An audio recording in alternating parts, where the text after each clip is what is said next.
Si je te demande qui est ta pire ennemie, il y a de fortes chances que tu me répondes que tu es ta pire ennemie. N'écoute jamais celles et ceux qui te disent cela. C'est totalement faux.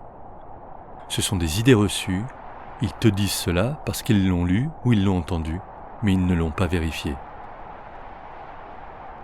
Tu n'es pas ta pire ennemie.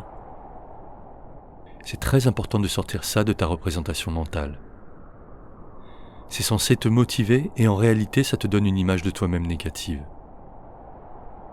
Il n'y a rien de pire que ces représentations mentales qui te donnent une mauvaise image de toi-même.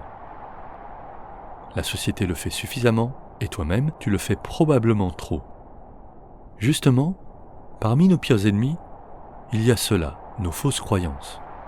Parce que si tu réfléchis, si tu considères que tu es ta pire ennemie, comment vas-tu te faire confiance ?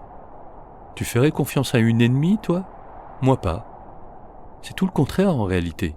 Tu es ta meilleure amie, et tu es la personne qui te connaît le mieux au monde, et qui donc est la mieux placée pour faire les meilleurs choix. Toutes celles et tous ceux qui te disent le contraire tentent consciemment ou inconsciemment de prendre du pouvoir sur toi. Tu es ta meilleure amie, et c'est à toi de faire les choix qui vont t'aider à devenir la meilleure joueuse de poker possible.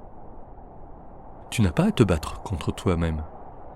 Ce que tu as à faire, c'est à remplacer les mauvaises habitudes par de bonnes habitudes, et les mauvaises croyances par de bonnes croyances, en commençant par la croyance que tu es ta meilleure amie.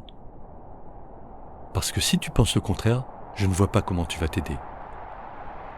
Si tu entres dans cette croyance, alors tu sentiras en toi petit à petit cette amitié nécessaire. Et si je dis que cette amitié est nécessaire, c'est pour la raison suivante. Tous les gens qui t'entourent peuvent partir ou mourir, toi tu seras avec toi jusqu'à la fin de tes jours. J'ose même dire que tu pourrais être ta meilleure histoire d'amour, une histoire d'amour idéale qui ne se termine jamais et qui meurt avec ta mort. Je n'essaye pas de t'emmener sur un terrain philosophique ou spirituel. Si tu y réfléchis bien, je ne parle que de réalités concrètes. Lorsque tu mourras, ta relation à toi-même s'achèvera. Et tant que tu vivras, quoi que tu fasses, tu seras contrainte à vivre une relation intime avec toi-même. Alors si tu n'as pas déjà commencé, il est temps de faire le premier pas vers une amitié durable. À la vie et à la mort, comme on dit.